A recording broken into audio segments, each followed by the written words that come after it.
હોવાથી લોકો બિલકુલ મસ્ત કન્ડિશનમાં હ્યુમનનું ઓપરેશન કરતા હોય, પરંતુ અહીંયા જો આપણે ફિલ્ડ લેવલે જોવા જઈએ તો પશુઓમાં એ વસ્તુ અત્યારે શક્ય નથી. અને અમુક જગ્યાએ મોટી મોટી હોસ્પિટલો છે ત્યાં થાય છે, પણ ત્યાં દરેક જગ્યાએ આવી હોસ્પિટલો હોતી નથી.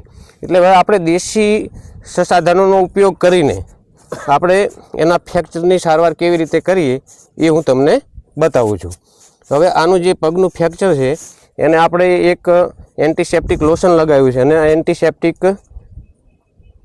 ઓઇન્ટમેન્ટ લગાવીશું, જેથી કરીને અંદર કોઈ બેક્ટેરિયલ ઇન્ફેક્શન ડેવલપ થાય નહીં. અને આપણે એને કેવી રીતે પાટો દેશી પદ્ધતિથી બાંધીએ અને કોઈ પશુપાલક મિત્રો અથવા ખેડૂત મિત્રોને આવો કોઈ કેસ ઘરે બન્યો હોય, કોઈ ફ્રેક્ચર થયું હોય, તો જરા આ વિડીયો જોઈને તમે જાતે પણ આ દેશી પદ્ધતિનો ઉપયોગ કરી અને એનો પાટો તમે વ્યવસ્થિત બાંધી શકો છો. હવે આ પાટો આપણે કેટલા ટાઈમ રાખવો અને એને ક્યારે બીજો પાટો બદલવો એના વિશે હું તમને કહું. હવે આ પાટો આપણે બાંધીશું. આ પાટો કમ્પ્લીટ 1 મહિનોથી 1.25 મહિનો સુધી રાખવાનો. 1 મહિનોથી 1.25 મહિનો સુધી રાખવાનો. પહેલાં આપણે એને કોટનથી એને કવર કરીશું. આખો જે ફ્રેક્ચરવાળો પાર્ટ છે એ કોટનથી એને કવર કરીશું, કારણ કે દરેક પશુનું વજન અને ખાસ કરીને બફેલોનું વજન 400, 500, 600 કિલો હોતું હોય છે.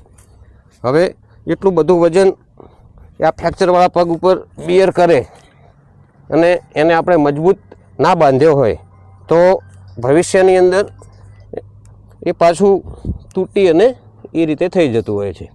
હવે આપણે અંદર એન્ટીસેપ્ટિક ક્રીમને એ બધું એન્ટી ઇન્ફ્લામેટરી ક્રીમને એ બધું મિક્સ કરી એનો લેપ મારી અને આપણે આ કોટન રાખ્યું છે. કોટન ઉપર હું આ ટાઈટ બેન્ડેજ કરું રહ્યો છું.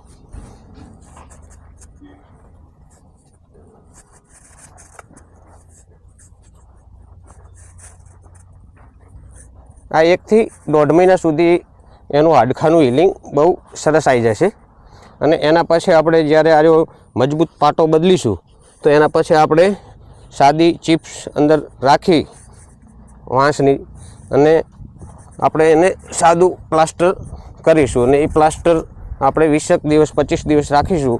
એટલે કહેવાનો મતલબ કે 1.5 થી 2 મહિનાની અંદર આ બધી પ્રોસેસ હાડકાની રૂજાવાની બહુ મસ્ત આવી જશે.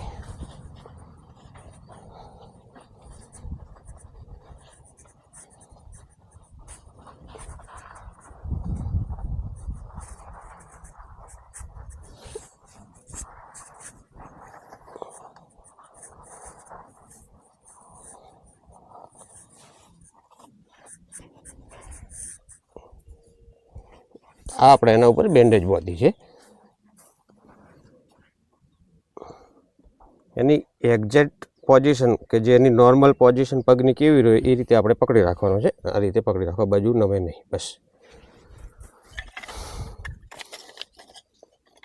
હવે મેં આ વાંસના એના પગનું માપ લઈ અને 4 બહુ મજબૂત કઠણ વાંસમાંથી 4 આ ચિપ્સ તૈયાર કર્યા છે. એ આપણે કેવી રીતે બાંધીશું એ એક આની અંદર નાનો છે અને 3 સરખી સાઈડના છે. નાનો કઈ સાઈડે આવશે અને 3 સરખી સાઈડના કઈ સાઈડે આવશે એ હું તમને બતાવું. હવે જે આ ચિપ્સ છે એ એની જે હૂફ છે એની ખડી કે જો ચોબડી ના હોય ત્યાં સુધી એનો નેટલો છેડો હોવો જોઈએ. અહીંયા રાખો. હા, આ એની ખડીને અડવો જોઈએ અને અહીંયા ટાઈટ હોવો જોઈએ. હવે પકડો. હવે એને હું અહીંયાથી આ દોરી વડે બાંધવાનો ચાલુ કરું છું.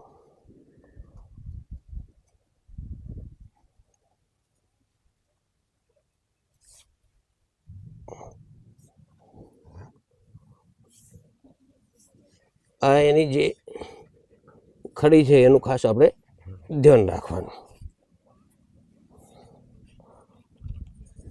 એક ઓટો લીધો, બીજો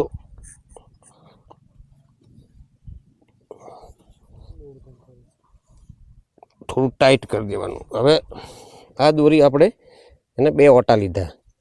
હવે બીજો ચિપ્સ છે એ આ તમને હૂફ દેખાય એની જે ચામડીને એ એક્ઝેક્ટ હૂફને ટચ થવો જોઈએ, નહીં તો ચોબડીને ટચ થશે તો શું પ્રેશરથી અહીંયા દબાતું રહેશે ને અહીંયા એક પ્રકારની ચાંદી અથવા ઓટણ પડશે. હવે બીજો આપણે 2 ઓટા મારીને પછી લીધો, એને આપણે એના ઉપર ટાઈટ કરતા જઈશું.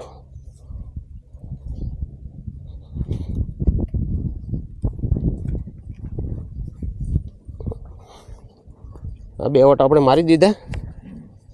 હવે જે ત્રીજો છે એ નાનો ટુકડો